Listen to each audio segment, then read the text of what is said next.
Hey guys, this is the Investors Channel where investors come for stock recommendations and financial news. And today, we're going to answer Rich Dad Poor Dad questions. So without further ado, let's get started.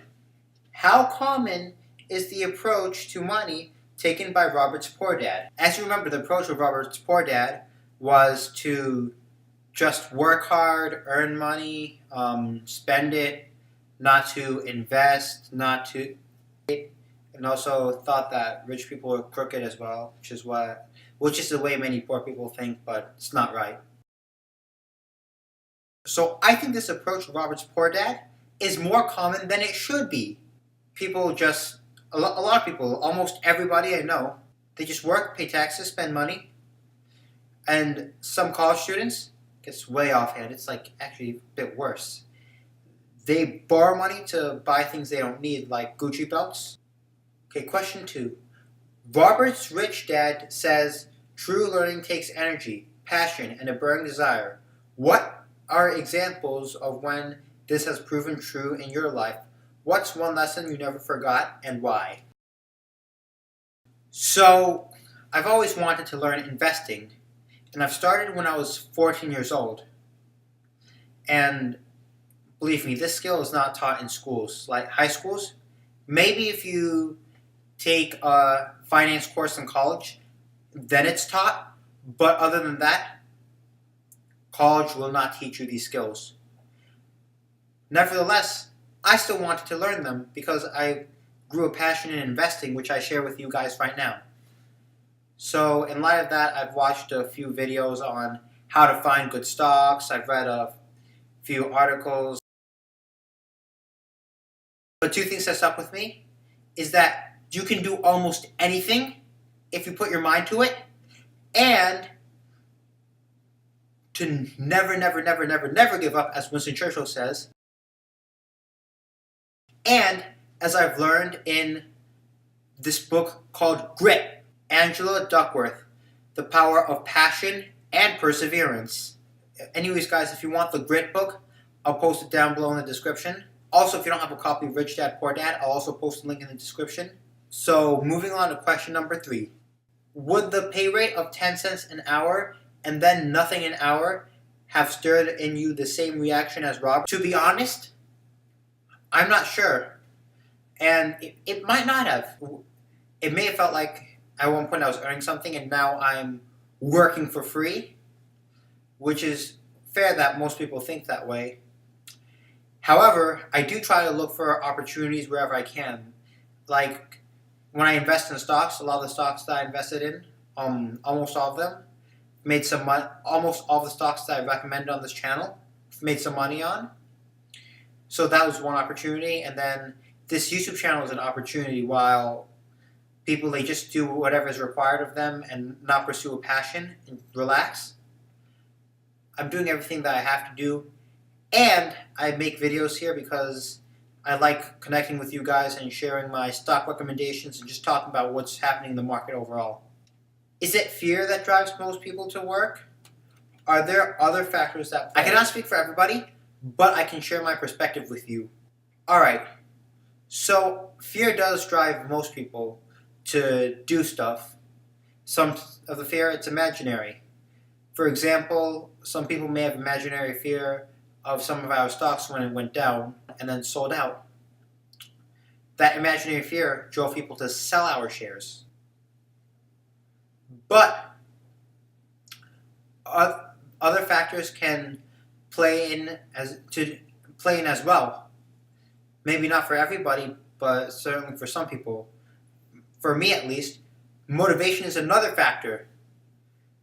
My motivation to share my recommendations with you guys and talk about the financial news is what got me to start this channel.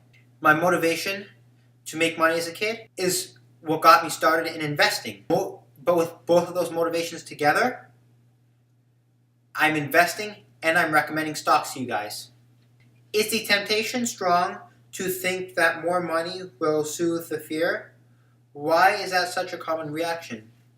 Well, many people think money will solve their problems or money will make them happy or take away their fears.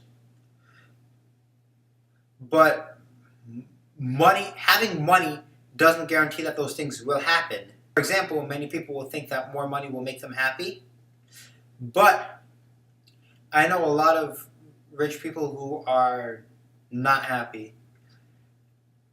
Hence, not to mention, some people, they earn so much money, but they don't even get to spend it. There are stories of like many dentists who earn a lot, but they don't have time to enjoy the money that they have earned.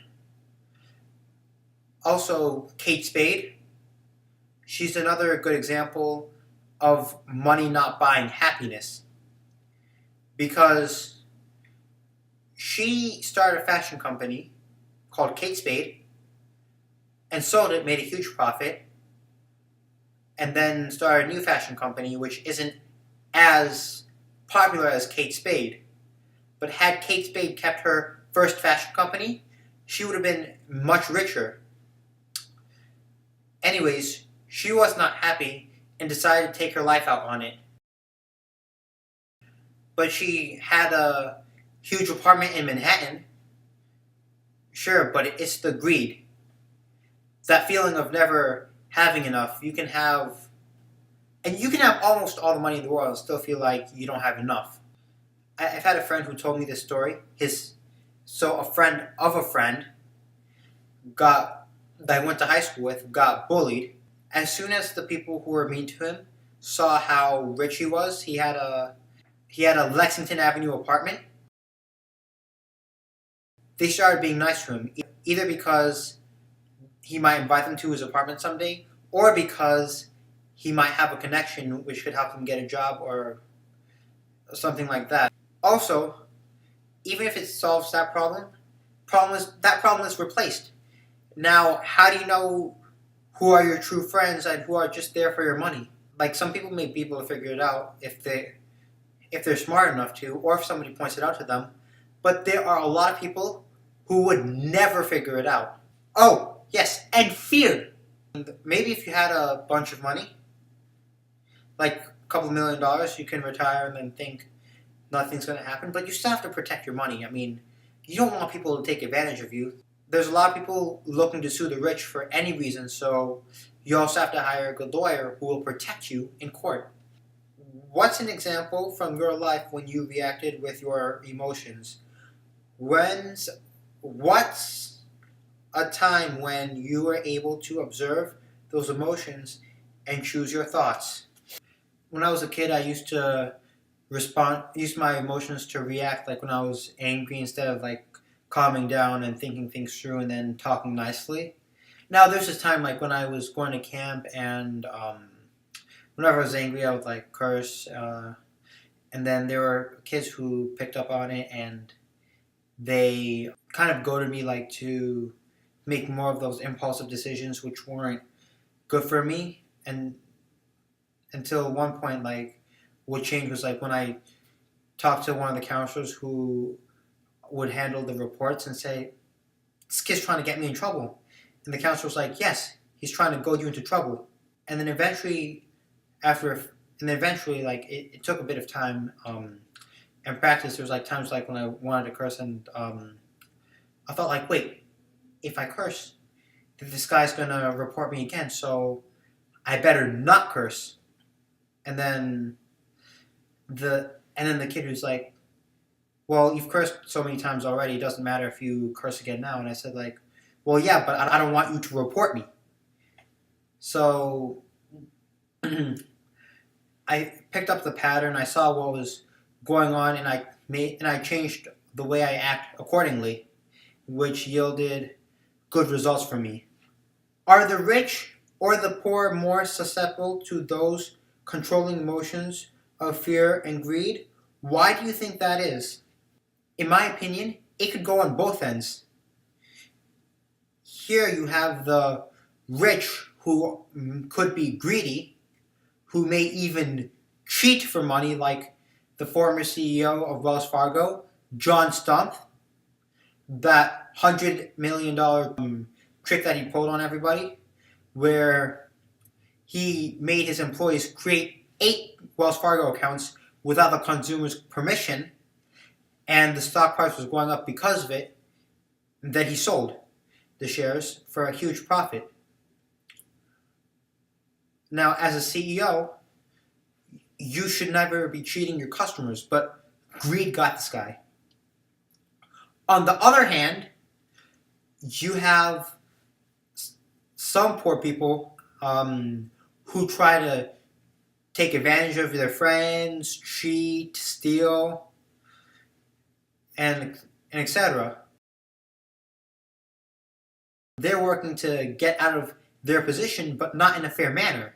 Also, I can tell you an experience I had in my old neighborhood. There was some kid who was pretending to be rich. I used to be his friend. So what happened was that I had like $38 in my pocket. He lost his $6, saw that I had 20, and he's like, "Oh, you know when we went to the restaurant, you borrowed money from me, and you." So he saw the $10 in my pocket first, and then he said like, "Oh, when we went to that restaurant together, you borrowed money from me, and you owe me the $10." So then like I was shuffling my pocket, like I pulled out a 20. He said, "Oh no, now I remember, it was $20." And as naive as I was, I did get taken advantage of. That was a mistake on my part. Well, I should have clearly thought about whether I borrowed money or not, but I didn't think about that first. I also did give into emotion, which was another one of my mistakes. And also, I shouldn't have carried that much money on me, like in the first place, like as a kid. So greed, it can. And by the way, this kid already had everything he needed, plus more. He had like his Xbox, like all the games he could want, and like, but the wants never end. And so greed can work on both sides, the rich and the poor.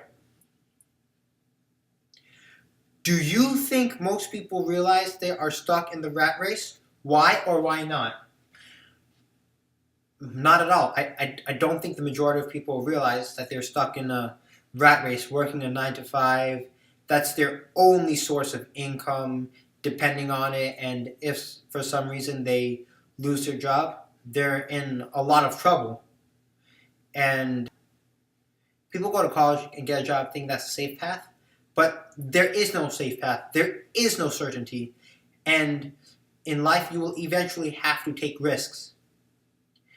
Now, I'm still in college, but noticing patterns, I can see what types of problems will occur if I do not pursue my passion and make YouTube videos. This could be a source of income, should I lose my job at any moment.